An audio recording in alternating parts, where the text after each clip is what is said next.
Step into Value Zone. Value Zone. Hypermart. Batanchere. Congress party Congress మంత్రులందరూ అద్భుతంగా ప్రగతి పదం వైపు దూసుకుపోతూ తెలంగాణ రాష్ట్రాన్ని పేరుని ఖ్యాతిని వాణిని భారతదేశం మొత్తం వినిపించే విధంగా చేస్తున్నందుకు ఈ రోజు భారతదేశం కూడా మన తెలంగాణ రాష్ట్రం గురించి చెప్పుకుంటాను. ఈ తరుణంలో నేను హరీష్ రావు గారు అంటారు 100 రోజుల తర్వాత ఇలా పప్పులు ఉడకమన్నాడు. నేను చెప్తున్నా హరీష్ రావు గారు 100 రోజుల తర్వాత కాంగ్రెస్ ప్రభుత్వం బిర్యానీ ఉడుకుతుంది, చికెన్ ఉడుకుతుంది, గుడ్లు ఉడుకుతాయి, అన్ని ఉడుకుతాయి. మీది ఏం ఉడకదు, మీ నీళ్లు కూడా ఉడకవు, మీ నీళ్లు కూడా తాగవు.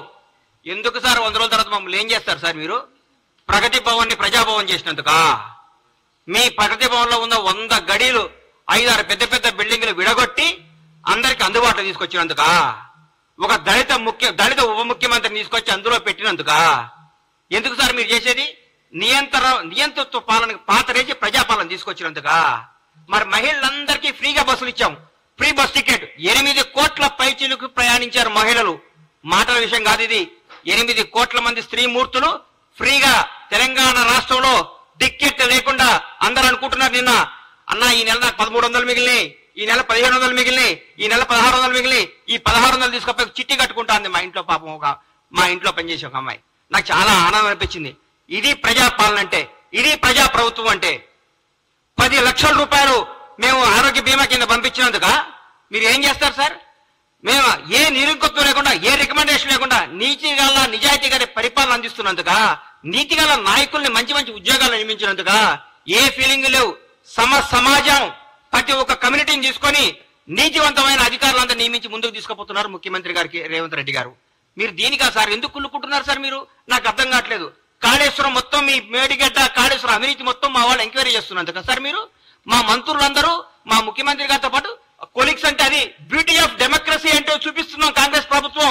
ముఖ్యమంత్రి గారు, ముఖ్యమంత్రి నేను, మీరందరూ దూరం ఉండాలి, మీకు ఇంటర్వ్యూలు ఉండు, నేను రూమ్ లో ఉంటా, నేను ఫామ్ హౌస్ లో ఉంటా, నేను ప్రగతి భవన్ నుంచి రాను, నేను ఎవరు కలపను, నాకు 3 వస్తే బయటకు వస్తా, 3 రాకపోతే ఇంట్లోనే ఉంటా, నా ఫుటానే చూసుకొని పరిపాలించుకోమని చెప్తున్నారు మా ముఖ్యమంత్రి. ప్రతిరోజు ప్రజలకు, నాయకులకు అందరికి అందుబాటులో సచివాలయంలో, ఇంట్లో ప్రతి కార్యక్రమానికి వెళ్తున్నారు, ప్రతి ఒక్కరితో మాట్లాడుతున్నారు, మొబైల్ గేమ్ అవుతున్నారు. ప్రజల ముఖ్యమంత్రి, ప్రజా ముఖ్యమంత్రి, అందుకా సార్ మీరు మమ్మల్ని 100 రోజుల్లో మమ్మల్ని మా పప్పులు ఉడుకొని చేసేది? ఏం చేయమంటారు? మమ్మల్ని పడుకోమంటారా? అవినీతి చేయమంటారా? మీ దగ్గర ఒక మంది ప్రెస్ మీట్ పెట్టాలంటే మీ దగ్గర పర్మిషన్ తీసుకోవాలి. మీ దగ్గర ఒక ఎమ్మెల్యే మాట్లాడాలంటే మీతో నోటు పెట్టాలి ముందు. మీకు సార్ అని ఇట్లా నోటు చేస్తున్నా, దయచేసి పర్మిషన్ పెట్టొచ్చు అని మీరు, మీ సారో ఎవరో చెప్తే అప్పుడు ఒప్పుకోవాలి. మీరు అది పెట్టలేదు. ఈ గత 10 ఏళ్లలో మీరు ఎంతమంది మంత్రులు ప్రెస్ మీట్ పెట్టారు? ఎంతమంది మీరు వచ్చి ఢిల్లీకి వచ్చి కార్యక్రమాలు చేశారు? నేను అంటారు ఈ పార్లమెంట్ లో కంపల్సరీ గెలవాలి, కంపల్సరీ గెలవకుంటే మన తెలంగాణ సమస్యలు ఢిల్లీలో మాట్లాడేది ఎవరుండరు. ఈ 10 ఏళ్ళు ఎవరున్నారు సార్ అధికారంలోకి? మీరు ఎంతమంది ఎన్నిసార్లు మీరు ప్రధానమంత్రి కలిచారు సార్? ఎన్నిసార్లు కేంద్ర మంత్రులు కలిచారు సార్?